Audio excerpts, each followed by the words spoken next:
Welcome back, ladies and gentlemen, to part 12 of Let's Play American Truck Simulator Style Agent Trucking, where we just finished a job in Tyler, in Texas. And we're going to be finding ourselves another job. And I forgot to show you in the last part, this is the best job in the game at the moment. £64 a mile, or dollars a mile. The best job we can get is 45. This kind of shows the discrepancy we're kind of dealing with right now. And how much kind of like the money is kind of affecting our decisions. Let's see what we can go pick up. See if okay, we've discovered all of these, so I need to keep going till I find a job I discover. Or if there's no jobs, yep, okay, we can pick whatever because they literally have all been where we're going. That is an urgent fragile of beverages, 18 tons. It is back up to Fort Worth. We just came from Wichita Falls, which is all the way over there. So it's a shorter journey. It's only a 3 hour and 9 minutes instead of the 4 hour we did. So we might be able to get another job, but I'm definitely taking that one.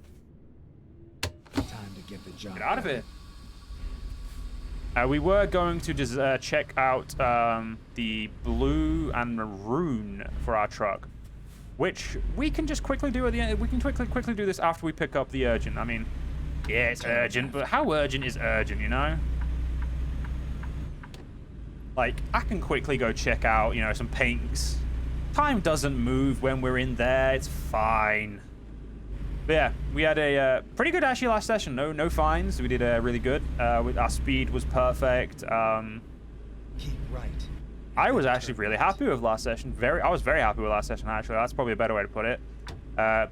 We actually made we made that parking really easily. I was surprised by the fact that my idea worked more than anything. But my idea did work, which is again, always very impressive. Nope, didn't mean to do external contracts. I meant external cargo market. It's only $6 grand, but it is going to get some good XP, and XP is very important. Now we're going to go down there. All right. Can I go around here? I've got an idea. Nope. Bollocks. That did not work.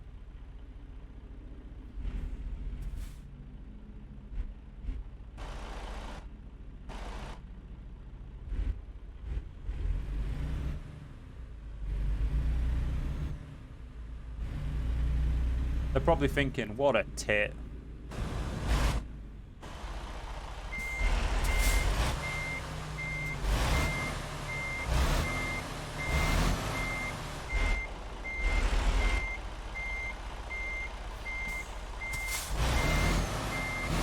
What a tit, then just pulls this out. It's like they're probably thinking, well, what the fuck? I don't know why I didn't do this in the first place. Oh wait, I kind of did, didn't I?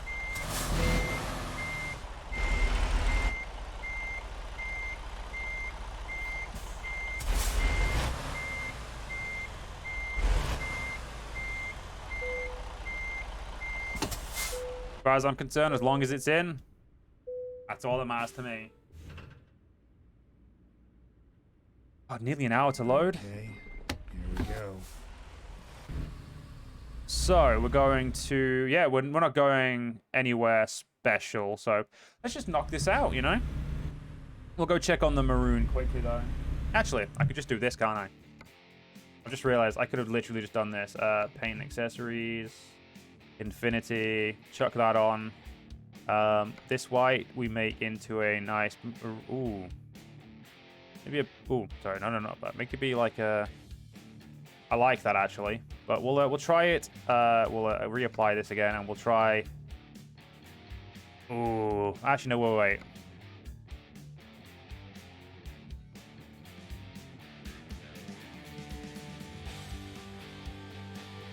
1 minute.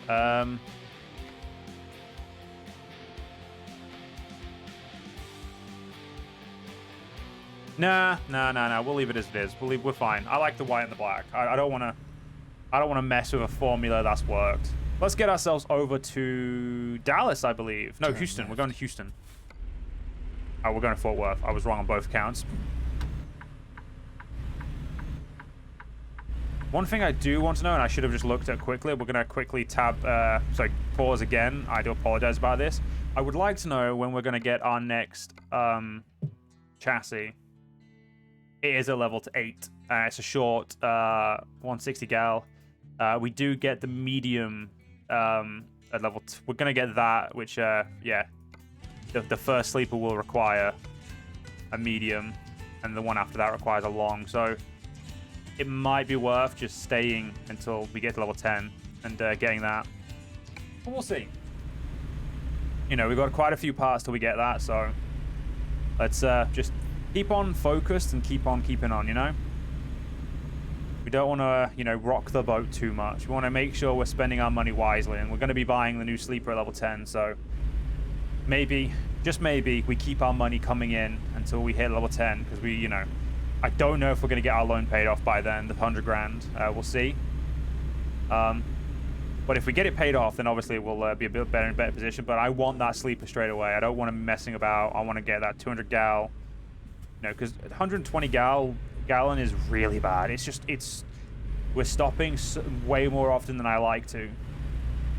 And because right now I don't have the dashboard that I can find out really easily what, I can't find out at all unless I try and, you know, mathematics it. How much miles have we got left in the tank? Or how many miles left we can do on the tank we've got, you know, how much we've got left in the tank. Yeah, it's kind of like we have to, you know, play it by ear. You know, play it by you know, play it by. Oh, okay, how much? What did it say? How much did it say we got? Does it say we got enough? You know, do I think I'll need to stop on this trip? There's no like strategic planning, which is something I like to do with the VNL. It's because the VNL has a one of the modes is it basically shows how much left on the tank, and you can very easily plan your journeys that way. Like I could say, well, I've got like 700 miles till I need to fill up. Do I need to fill up on this trip? If I do, okay, when do I need to rest? Can I rest, you know, where I want to, or is it a good idea to, you know, rest a bit early, pull over, get a gas at the same time as resting, or maybe quickly pull in, get some gas, you know, at 700, like 690 miles, and then, you know, maybe continue, keeping on, until such a time as I, you know, need to actually rest. So it's one of those things that's something, you know, I can't do and I like to do. So it's a little frustrating in that regard, but it's not bad. Like, I'm not saying the bad game, it's like, you know, it's bad design. I do like this truck. I'm very happy with it. I'm just hoping on the 2020, you know, interior, I can, you know, do it. But, oh. I saw that guy turning, going, so I assumed it wasn't our turn. But, no, it was our turn, so let's get out of here. So we've got 18 tons of beverages. I'm assuming there's probably some of that lemonade we dropped off in here, even though we got the lemonade from a different place. So we dropped off the lemonade at a different place. We dropped off at a restaurant, I believe. 18 tons of lemonade. That's a lot of lemon. That's a lot of casks of lemonade. Let me tell you. Having worked in a bar at one point, that is a lot. I don't even know. I don't think any one restaurant or like I don't even think we had 18 tons of a single beer in store, in stock. Like, we got deliveries, I believe, every day, apart from maybe Sunday. Oh, I didn't get. All right, I should have got fined there, but I didn't, and I'm not going to complain. I'm going to wholeheartedly accept that and not question it at all. Look at that beautiful VNL. Go on, you keep doing that. You keep doing what you're doing, VNL. Beautiful. You keep on keeping on. But yeah, like, I don't know what place would want 18 tons of the same drink. I could be wrong. I do know casks are pretty heavy, and, you know, even at, like, lemonade and that come in casks to go through the pumps, you know, the like, soft drink pumps. So, yeah, I don't know if 80, especially a place that didn't look that big. I mean, they might have a massive cellar. They might have, like the cellar we had at the bar I worked was legitimately, like, I'd never been into it. Like, the only time I'd ever been downstairs was to go to the staff room, because the staff room was, where, you know, where I'd wait in between shifts, and I'd go to eat, you know, on my lunch, because working where I worked, they essentially gave you a staff lunch on certain shifts. So if you were on a really long shift, if you were on like basically a shift that had like a break of half an hour or longer, you got food. So, you know, I'd go down and eat there. Well, obviously after like a couple of months, and I was like, you know, getting a little bit more of the job, like doing more than just standing on the bar and serving. Some of the jobs I had to do was go and, you know, organize shit downstairs, do the bottle collection at night, which was when we'd go downstairs and essentially pick up all of the bottles, and, you know, we'd like all the stock like would be in the fridge, just like the bottled stock, the cans, you know, stuff like that. Go down and get that, you know, drag it, you know, go in the elevator, drag it up, stuff like that. So we do, obviously I do that at night. I realized just how like expansive our cellar was. Like, there was the cellars where all the taps were, so you'd go, you know, where all the casks would be, you know, you'd go in, you'd put all the casks on. I never actually had to do that. That was more of a manager job, so I got lucky in that regard. I never had to touch it. Because I've seen how much of a pain it was to put those casks on, and let me just be honest with you, I am so glad I never had to touch that. It was actually, shift leader position, like, you know, not shift leader, sorry, there was a rank, there was a like position in between shift leader and shift leader and team leader. That's the one. It was a team leader job. The team leaders had to do it, and I wasn't a team leader, luckily. But yeah, so I realized how big that was. Like, that was fucking huge, and we had casks after casks of alcohol and, like, you know, soft drink cannons, casks and everything.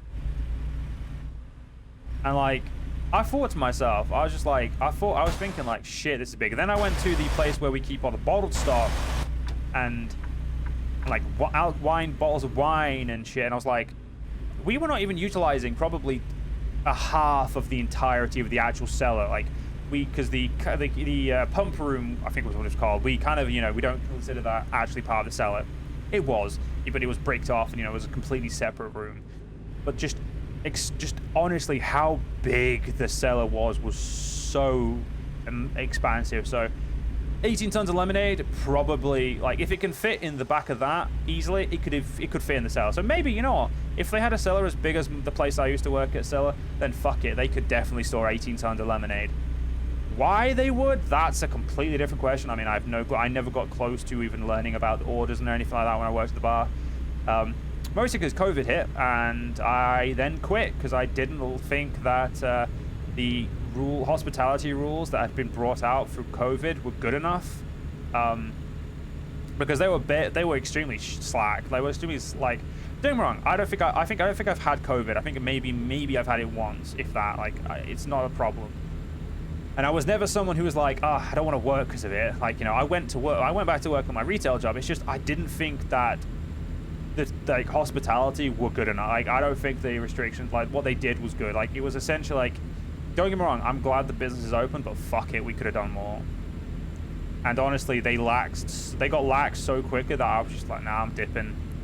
Like, don't get me wrong, I know that working in close proximity with the same people every day, you're gonna get sick pretty often. You know, you're gonna if someone catches it, you're all fucked. Just like when you have a kid at nursery or kindergarten, if you're in America, or school, they catch something, you're fucked. Like, you're gonna get it. Like, that's the unwritten rule of having kids or working with the same people every day. Especially in areas that, like, places that don't have like PPE as a requirement, like, you know, jobs that didn't have PPE as a requirement before, after COVID. Like, you know, you're gonna get fucking sick. Like, don't get me wrong, like, Christmas this year, I was laid out from what I thought was COVID, but I tested negative, so it might have been COVID, might not have been. Honestly, don't know, because I don't like shoving things really far up my nose or into the back of my throat. Not for me. Makes me feel sick. Which didn't help when I already felt sick, obviously. But yeah, like, just no. I get you're gonna be sick, but fuck me, it was not like. If you work in the business, like, you probably didn't care as much, but to me, as awkward as I am and how often I wash my hands, like, I'm not a germaphobe, don't get me wrong. I just don't like sticky hands, or, you know, not washing my hands after eating and all that shit. Like, I'm not a big problem with germs. Like, I go to work, I'm perfectly fine. It's, you know, I don't, you know, hand sanitize my hand every 20 fucking seconds. Not that, you know, people germaphobes are bad. Like, if you do that, it's a problem. It's just I don't do it, is what I'm trying to say. Yeah, that's pretty much what I was getting at there. It's just I don't do it. But yeah, like, I ain't got a problem with germs or anything. So, like, it's not that problem that caused me on COVID. It was way too lax. Like, if COVID was going to spread, it was going to spread in an environment like that, like fucking wildfire. And as I, you know, didn't really talk to any of the staff out of work, I didn't find out how it did. But I know that some staff definitely had some time off ill because obviously I had them on Facebook and stuff like that.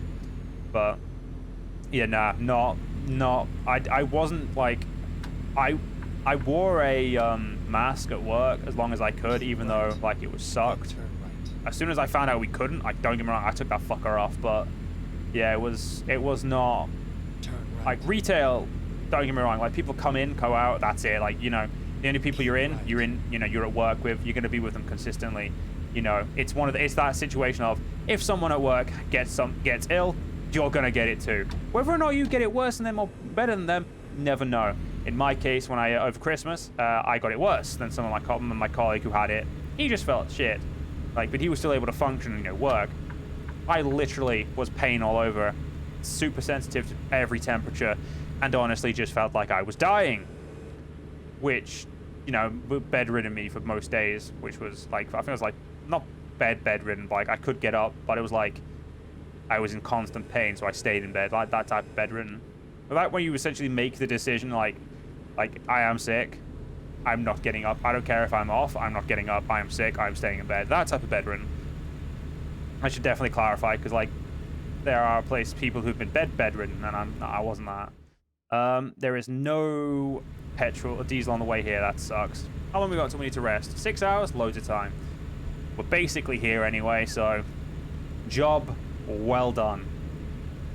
But yeah, that pretty much ended my bartending career, which was perfectly fine with me. I'll be honest, working in the retail is somehow less shit than working in a bar. I don't know how, but I guess it's the fact that you add alcohol, some customers become utter pricks. In all fairness, I actually think in my entire time as a bartender, I've had less prick customers when I was working at the bar than I have had in retail. What is it with people in retail who like go into retail that make them absolute knobheads?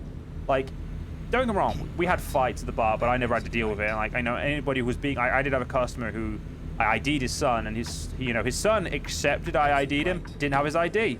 Like, he's like, well, some of the staff, my friends at school, and I was like, that's perfectly fine, mate, but I've ID'd you, I ain't serving you, you know, which is the rules in the UK. You get, like, it doesn't matter if someone can vouch for your age.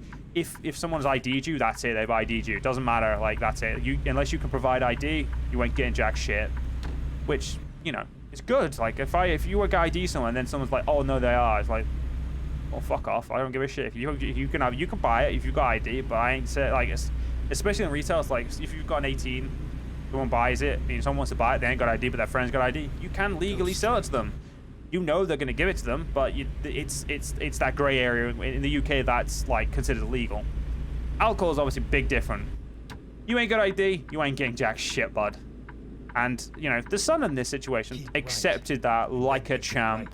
He did, you know, pull the, well, I'm friends with Damien, or friends with, sorry, yeah, Damien, apologies for, you know, they never watch my shit, then they don't even probably fucking remember I exist. It's been so long, but yeah, in this instance, he knew one of the bar staff, and said, yeah, I know him. I was like, it's like, it's fine, mate, but you ain't getting alcohol still. Like, you do not look your age, you do not have an ID on you, you're not getting alcohol.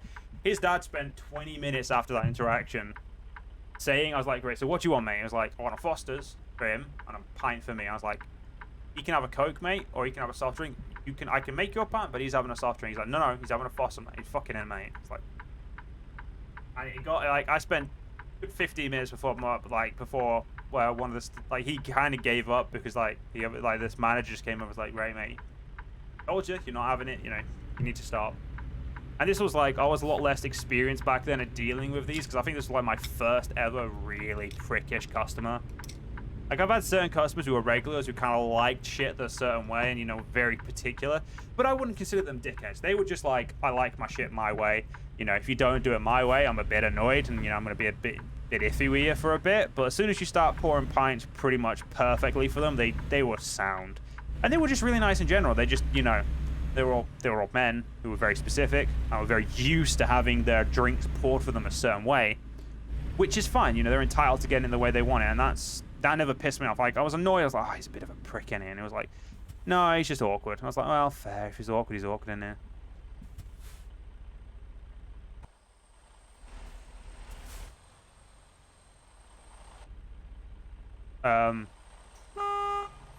Okay, there we go. But yeah, essentially, I had like customers like, but that guy was like the first prick I ever proper prick I ever dealt with.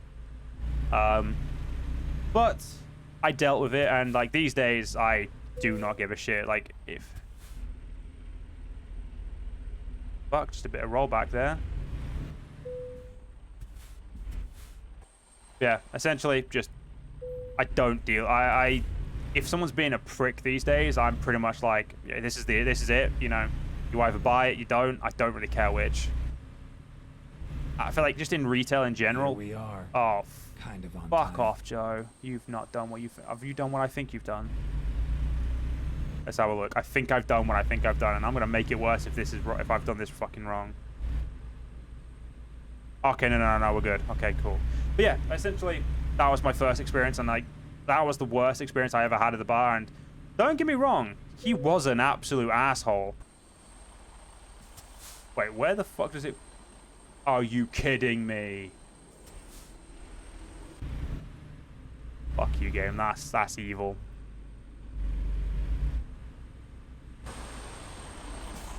I need all the room I can get.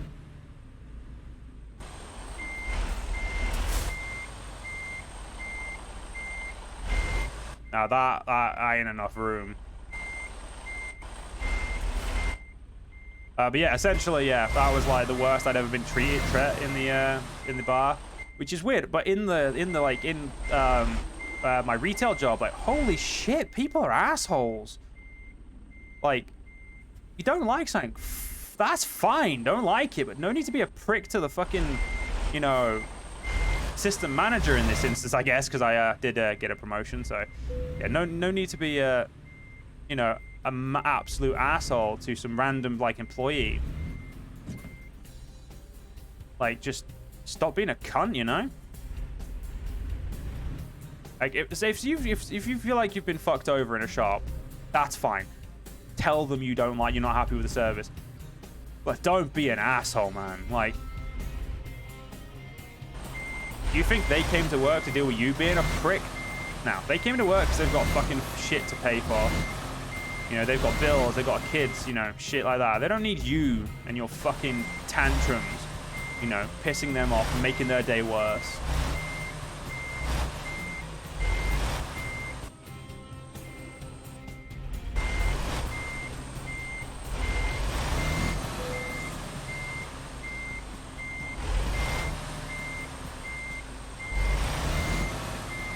Okay.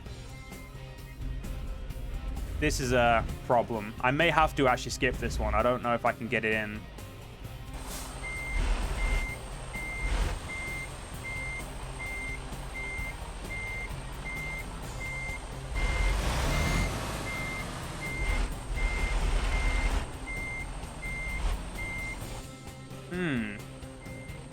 I have an idea.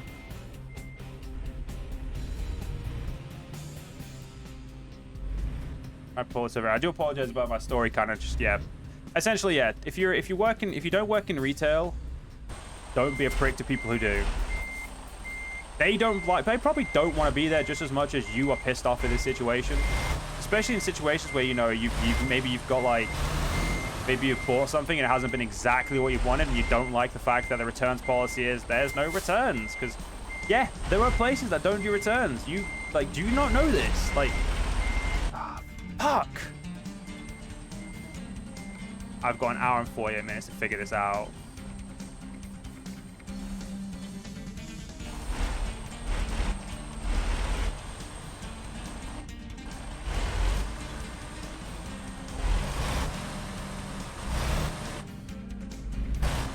It's a situation where I just don't think I can get it over anymore. Wait a minute.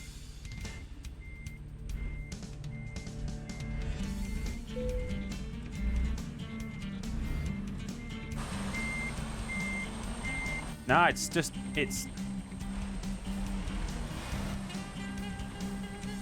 I'm gonna do this. I'm gonna pull out there, right? See if I can do it this way. There we go. Fuck me, that took me more attempts than it should have. Because I'm blindside parking and I can't see my fucking mirror really well. This is why I hate blindside parking, because I suck at it.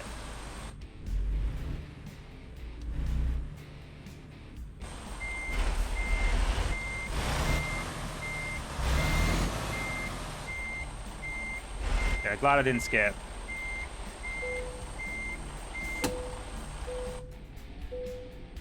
There you go. Take your shite.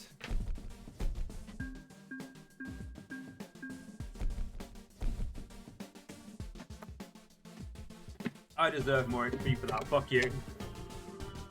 Now, guys, is where we're going to end this part. I hope you guys enjoyed it. If you guys did enjoy, please follow me on YouTube, leave a like, leave a comment, share. Most importantly, guys, stay safe, have a good day, and I'll see you guys for another episode of Star Legion Trucking. See you guys then.